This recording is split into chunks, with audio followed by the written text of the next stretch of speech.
السلام عليكم ورحمة الله وبركاته. اليوم أوريكم آيفون صيني درجة أولى.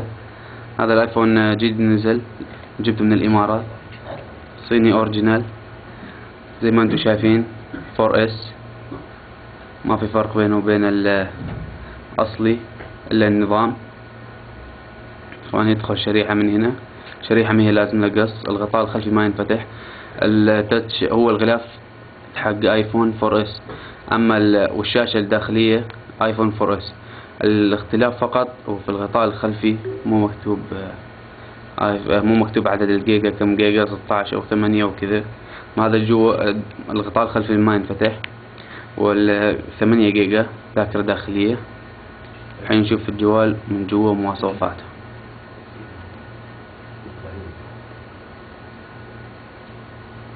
زي ما انتم شايفين الخلفية الرئيسية، القائمة الرئيسية هي قائمة الآيفون.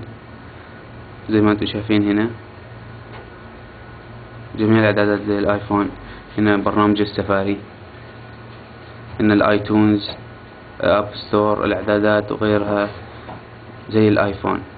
أما لو نخش على ندخل على المتجر، يطلع لنا متجر سامسونج جوجل بلاي.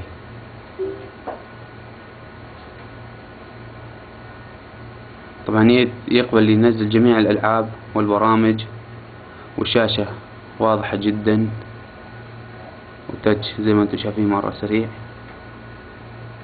ما في اختلاف بينه وبين الأصلي بالمرة. وفي النت كمان سريع. طبعا البطارية تطول، البطارية ما ادري كم امبير، لكنها تطول تقريبا 3 إلى 4 ساعات متواصلة في الاستخدام.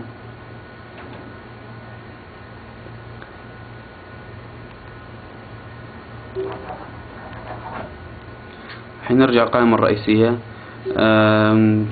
في الجوجل السفاري جوجل بلاي، زي ما انتم شايفين النت سريع كويس ممتاز جدا.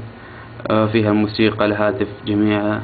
هنا الميل، فيها ياهو، جيميل، أو أول وهوت ميل.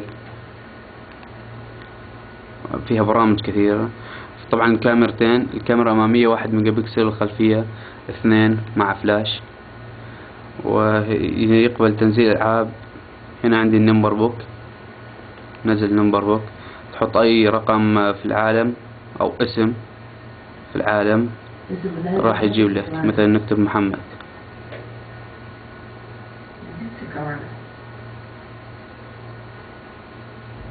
سوي سيرش،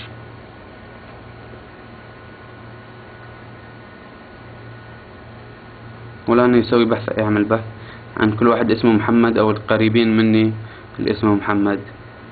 نزل لي هذول الاسماء أو محمد القريبين مني حاليا، أقدر أتصل معاهم.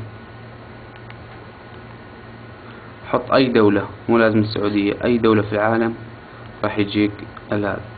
وفي الواتساب، يقول ما في واتساب، هذا هو الواتساب. أو وسكايبي، فيها جوجل، فيها الفيسبوك أيضا، والأسهم وغيره. هنا في الإعدادات، فيها البوصلة، مسجل الصوت، صوت واضح. طبعا صوته مرة قوي، صوت الجهاز.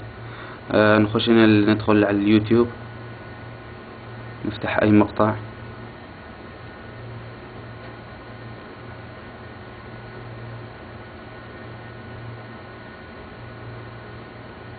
ندخل مثلا على هذا المقطع،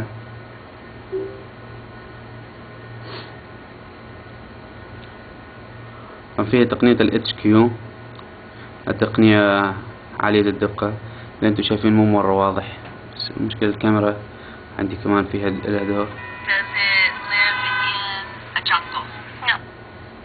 نشغل ال HQ تصير واضحة جدا زي ال LCD. شوف الفراغات تروح، الخرابيش كلها تروح، تختفي. النت سريع زي ما انتم شايفين.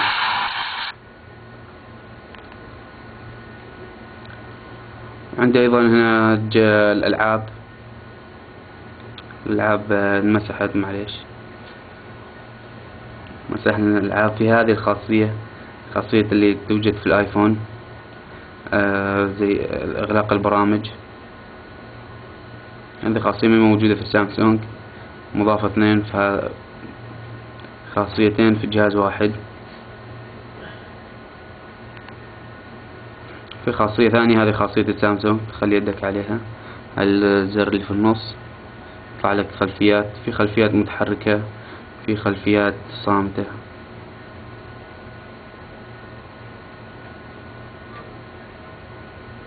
تعيين خلفية زي ما انتم شايفين الآن. هون يقبل تنزيل جميع الألعاب والبرامج، وفيها الخرائط، برنامج الخرائط في جدة الآن. سريع كويس ممتاز.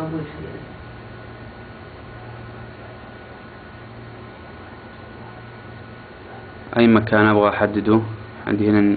الGPS شغال، في واي فاي، في تدوير تلقائي. هذه مهلة الشاشة، مهلة الدقائق، كذا دقيقة، دقيقتين، 3. طبعا تقدر تضبطها في الإعدادات، تخليها 10 دقائق، تخلي كيف. هنا الأسطوع، نحدد هذا المكان. حي الفيصلية.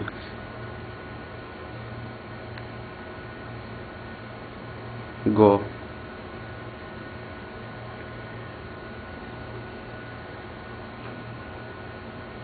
ثم الجوال هو وزنه مثل وزن ايفون الأصلي، ومقاوم لخدش الشاشة.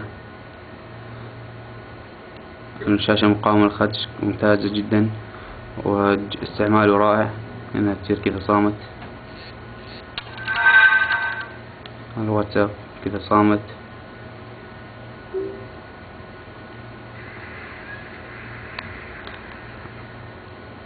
لازم نخش على النافيجيشن سيستم. النافيجيشن هذا أول اختيار. فزي ما شفتوا الكاميرا وغيرها، الأسماء، دقة الشاشة، وضوح، وغيرها. عندك الإعدادات هنا، نوريكم كم جيجا. 7 جيجا، 8 جيجا تقريبا، زي ما انتم شايفين هنا.